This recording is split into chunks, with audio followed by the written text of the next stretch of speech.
When night settles over the villages, when the cicadas begin their restless song, elders lower their voices and lock their doors. It is not the darkness they fear, but what may be walking within it. Among the most enduring figures in Philippine folklore is the Aswang, a name alone enough to unsettle even the bravest listener. The Aswang is not a single monster. It is a vampire, a ghoul, a witch, and a beast all at once, wearing many forms and answering to no single rule. By day, it may appear completely human, quiet, unremarkable, even kind. But by night, it sheds that disguise and reveals its true hunger. A hunger for flesh, a hunger for blood, and most chillingly, a hunger for the unborn.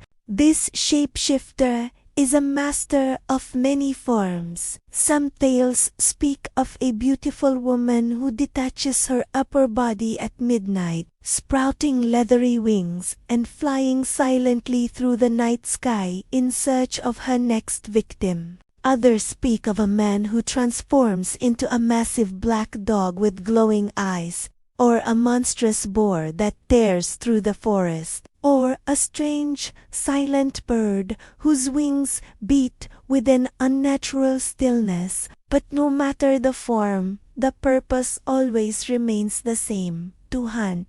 So, how would you know if one was near? Villagers whisper of the signs: a reflection that appears distorted in a pool of water or a mirror. Eyes that glow faintly in the dark, just at the edge of your vision. Footsteps that make no sound, a presence felt but not heard. And perhaps the most famous sign, the sound of the tick-tick, a strange, clicking noise that is said to grow softer as the creature draws nearer. This is its ultimate trickery, making victims believe the danger is far away, when in truth it is already at their door. Over generations, people have developed defenses against this darkness.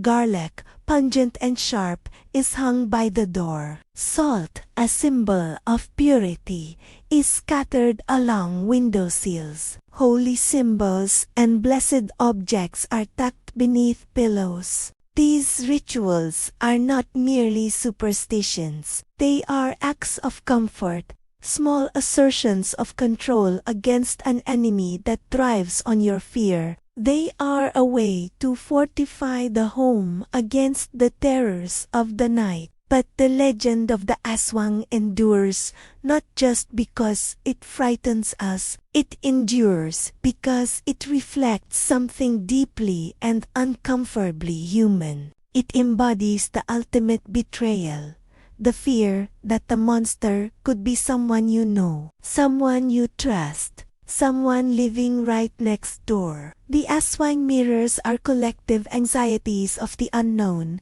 the outsider, and the thin, fragile boundary between civilization and savagery. It reminds us that appearances can be deceiving. So, the Aswang is more than just folklore. It is a warning, whispered across generations. Evil does not always announce itself with claws and fangs.